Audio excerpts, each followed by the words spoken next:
Bonsoir à tous, bienvenue dans votre quotidienne de ce lundi 18 mars. Chenille processionnaire. Dans le sud de la France, les fraises débarquent sur les marchés avec 15 jours d'avance. Eh bien, c'est aussi le cas de ces chenilles. Elles ont quand même un mois d'avance. On regarde ce reportage de Michel Montagne.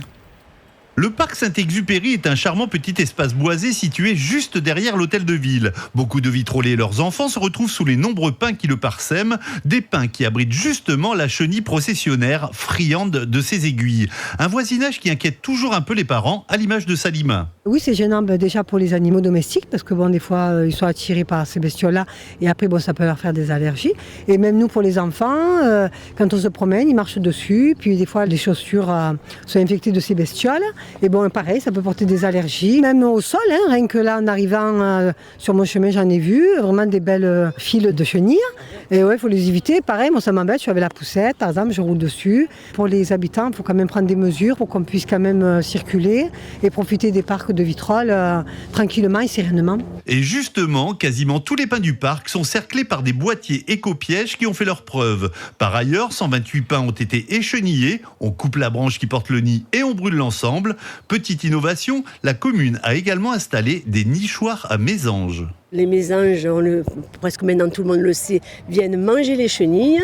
Donc on utilise ces nichoirs surtout aux abords, dans les parcs aussi, pareil, et surtout aux abords des écoles. Et j'ai une bonne nouvelle, je vous l'annonce, c'est que tous les nids qu'on a posés, et on en a posé 60 dans les écoles et 80 dans les espaces publics, sont occupés. Donc elles sont venues. Il ne faut pas enlever toutes les chenilles parce que sinon les mésanges, elles ne mangeront plus rien. Voilà. Mais on n'en est pas là. Il y a un équilibre à avoir et cet équilibre, j'espère bien qu'on l'aura un jour. Enfin, dernier dispositif environnemental, en juin prochain, Vitrolles innovera avec des paintballs lanceurs de boules de phéromones qui vont venir perturber la reproduction des papillons et empêcher la naissance des chenilles. Direction Marseille, avec la lutte contre les narcotrafics qui continue. Une importante opération de police dans le quartier de la Castellane a eu lieu ce matin, appuyée par 2 compagnies de CRS et des équipes cynophiles. Ils ont passé en revue les caves et les parties communes qu'ont coutume d'utiliser les narcotrafiquants.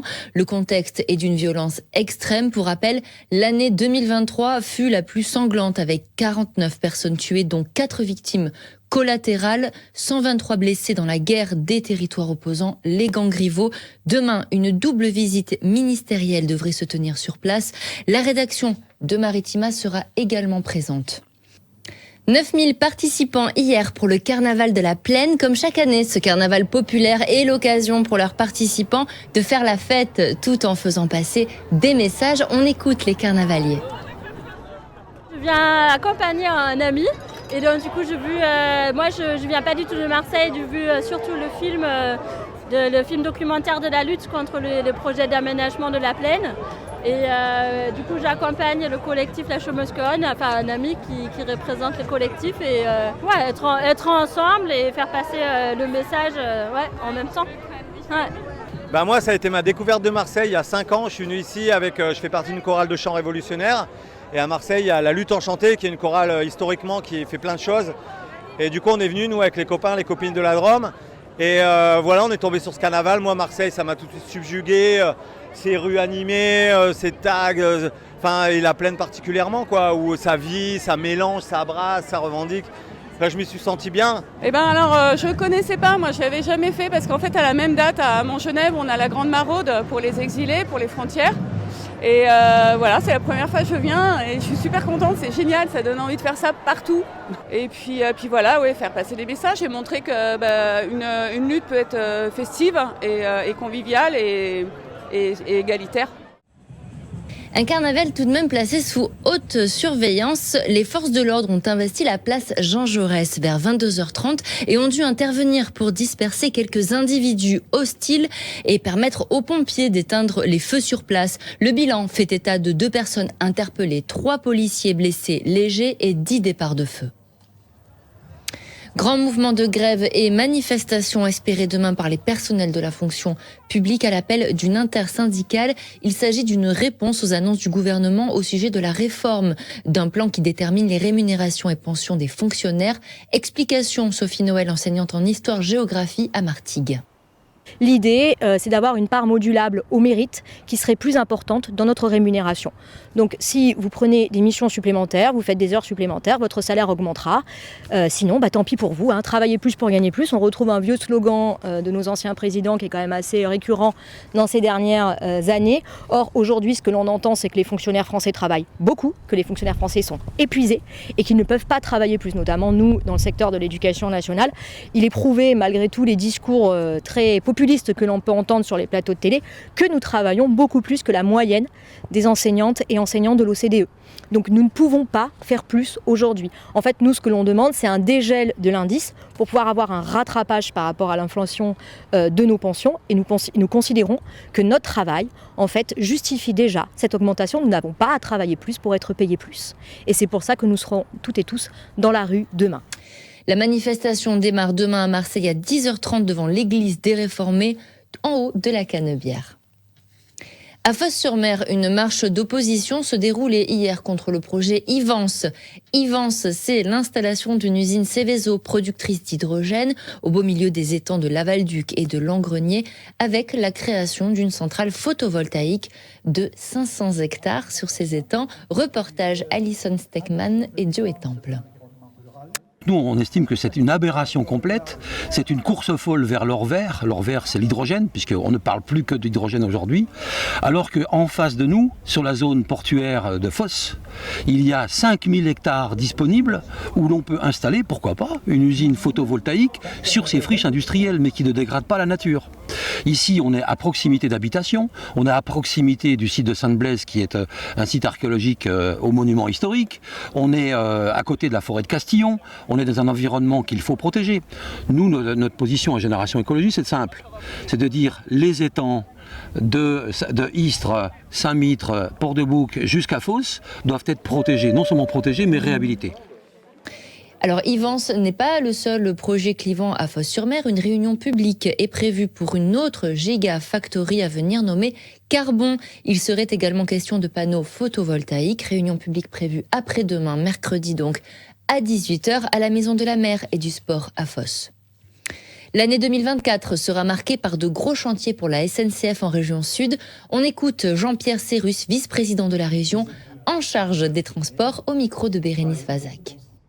Il y a un chantier qui est extrêmement emblématique, c'est que nous commençons de manière opérationnelle le chantier de la ligne nouvelle Provence-Côte d'Azur. Ce n'est pas le seul. Je pense que c'est très important aussi de penser aux territoires qui sont moins concentrés sur nos métropoles. Je pense que le chantier entre Nice et Breil est tout à fait essentiel.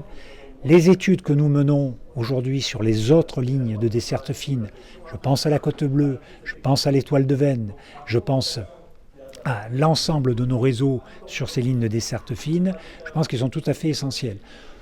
Je pense également à nos chemins de fer de Provence, où nous allons avoir à remplacer l'ensemble du matériel roulant. Donc voilà, sur le ferroviaire, des chantiers extrêmement structurants. Et concernant le plus gros chantier lancé cette année, celui de la ligne Nouvelle Provence-Côte d'Azur, sachez que les premières mises en service sont prévues entre 2028 et 2030. Encore un petit peu de patience. Dans l'actualité sportive, ce soir, on va parler foot et ça commence avec ce coup d'arrêt pour l'Olympique de Marseille, battu hier soir à Rennes en cette 26e journée de Ligue 1. Deuxième défaite de la semaine, 2-0. L'enchaînement des matchs a usé l'équipe, mais ce n'est pas la seule explication. Karim Attab est en zone mixte. Je pense que ce soir, on est tous un peu déçus. Voilà, mais je pense qu'on est arrivé au bout d'un mois très très fatigant, où il y a eu beaucoup d'énergie qui a été dépensé. Je pense qu'on a manqué d'efficacité, de justesse. Et j'ai senti beaucoup de fatigue. Voilà, j'ai senti tout le monde un peu fatigué. Je pense que cette trêve, elle tombe à pic pour nous. La défaite n'est pas non plus très très grave parce qu'on a pris 9 points sur 12 quand même avec une qualif. Donc le contenu est bien, le nombre des points est bien. Bien sûr qu'on est toujours déçu après une défaite, mais je pense que c'est... Il y avait aussi manque d'efficacité, on manquait aussi de physique, on manquait de jus, on manquait de petits brins de folie qu'on avait dans les matchs précédents, mais la fatigue nous a un peu tapé. Mais bon, là c'est parfait, on a la trêve, on pourra bien se reposer pour après rattaquer sur des gros matchs qui arrivent après la trêve. Il reste 8 matchs. Donc quand on aura récupéré, on va jouer les 8 matchs à fond. et on fera les comptes après. Et il nous reste 2 matchs minimum en Coupe d'Europe, avec beaucoup d'espoir. Parce qu'on reçoit le second match, et on sait qu'on l'a vu contre Villarreal, quand on joue devant nos supporters, on est capable de faire des grandes choses. Donc il faut qu'ils continuent à nous faire confiance, même s'ils sont déçus. Les Olympiens restent 7e au classement avec 39 points, soit 4 de moins que le 4e Lille. Place à une trêve avant une série de matchs cruciaux, à commencer par le Classico OM-PSG au Vélodrome le 31 mars prochain. Mauvaise passe aussi pour l'équipe du FC Martigues qui s'est inclinée 2-0 face au Mans vendredi soir. Après une première mi-temps difficile, les 100 et or ne sont pas arrivés à sortir la tête de l'eau en deuxième. Les hommes de Grégory Poirier recevront Avranches vendredi prochain à 19h30 au stade Francis Turcan. En National 3, derby au sommet, samedi, l'Étoile sportive de Fos recevait le premier du championnat, le FC Istres. Reportage Alison Steckman et Joey Temple. Les spectateurs venus en nombre dans les travées de Parsemin ont eu le droit à un très beau spectacle. Dans les arrêts de jeu, Mehmet Arslan a scellé la victoire istréenne avec un magnifique ciseau acrobatique. Un but dans un match évidemment particulier, comme le précise l'ancien pensionnaire de Ligue 1, Mapou Yangembiwa. C'est un match à attention, je ne veux pas dire un match à haut risque, mais voilà, c'est 2 équipes qui sont dans la même ville. Nous, on s'est préparé dans le sens où il ne fallait pas répondre. On connaît leurs qualités, donc nous on a joué avec nos armes, avec nos qualités, et il ne fallait pas tomber dans la bataille, dans les paroles, chose qu'on a très bien fait. Un plan de jeu bien exécuté qui a su rendre fier le coach du FC Istres, Anthony Sicci.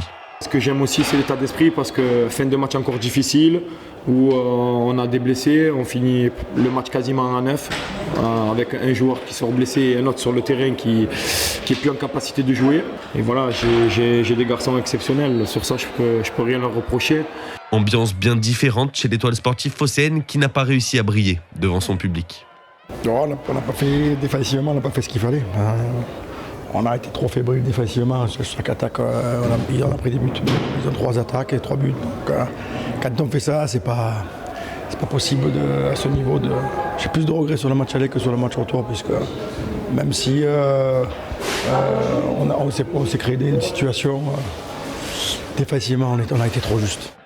Avec 9 points d'avance, Istres se conforte à la première place de son groupe. De son côté, Fos est 5e à 7 journées de la fin du championnat. Prochain match pour Istres, samedi à domicile contre Agde. Les Phocéens, eux, joueront le 6 avril. Ils recevront les Corses de Luciana. Allez, on clôt cette page sport 100% foot ce soir avec une belle opération pour Marignane ce week-end. Pour la 25e journée de National, le MGCB a pris l'avantage sur Dijon, 2-1. On écoute l'entraîneur Brahim Mdani au micro d'Alison Steckman. C'est vrai qu'on a rempli le contrat. L'idée, c'était pour une première fois dans la saison d'avoir une deuxième victoire consécutive. On ne l'avait jamais fait. Ça a été dur sur la fin. Des opportunités adverses, beaucoup de mal à ressortir le ballon ou à le garder. Mais bon, féliciter les joueurs pour le résultat final, puisque c'est le résultat qu'on attendait, donc tant mieux. L'essentiel, c'est d'avoir cultivé ce qu'on a fait la semaine dernière à Épinal. Tant qu'on n'arrive pas à faire une série probante, ça risque d'être compliqué de sortir de cette zone d'inconfort. Mais le résultat est acquis, c'est l'essentiel. On a pris 6 points sur les 2 derniers matchs. Et puis, on va aller à Nîmes sur un match encore à enjeu contre une équipe qui vient de perdre et qui est aussi dans cette zone-là. Donc, nous, on n'a pas le droit au relâchement. Marignane se déplacera sur la pelouse de Nîmes ce vendredi. Allez, on se quitte en musique après son album Mesdames et une dernière tournée à guichet fermé devant plus de 350 000 téléspectateurs. Fabien Marceau, plus connu sous le nom de Grand Corps Malade, est de retour dans notre région. Il sera demain sur la scène de Marseille pour proposer son dernier opus, Reflet, sorti en octobre dernier. On l'écoute au micro de Marc Galli. C'est un spectacle où on passe par plein d'humeur, plein d'émotions. Il y a des moments un peu assez doux, et puis il y a des moments beaucoup plus festifs. Ça finit toujours très festif avec tout le public debout qui danse. Et puis j'ai la chance d'être très bien accompagné sur scène. J'ai plus de musiciens que d'habitude. Là, j'ai 6 musiciens. J'ai guitare, basse, batterie, clavier, mais j'ai aussi des cuivres et un violoncelle. Et on a vraiment une belle équipe. Il y a un bel écran derrière nous pour mettre plein d'ambiances différentes. Il y a une belle scénographie. Donc voilà, on a mis les petits plats dans les grands pour faire une belle tournée. Mais là, à Marseille, je suis plutôt à l'aise parce que oui, j'adore cette ville. Je la connais plutôt bien. J'y vais souvent. J'ai des amis, mais j'ai aussi de la belle famille à Marseille, et puis je suis parrain d'une association extraordinaire à Marseille qui s'appelle Sourire à la vie. Donc oui, c'est une ville que j'aime, que je connais bien, et évidemment, je suis très très content de jouer au Dôme. Rendez-vous demain à 11h pour l'intégralité de l'interview de Grand Corps Malade sur les ondes de Maritima. Et c'est déjà la fin de Se quitter. Merci d'avoir suivi ce journal. Restez pour la météo. Excellente soirée. À demain.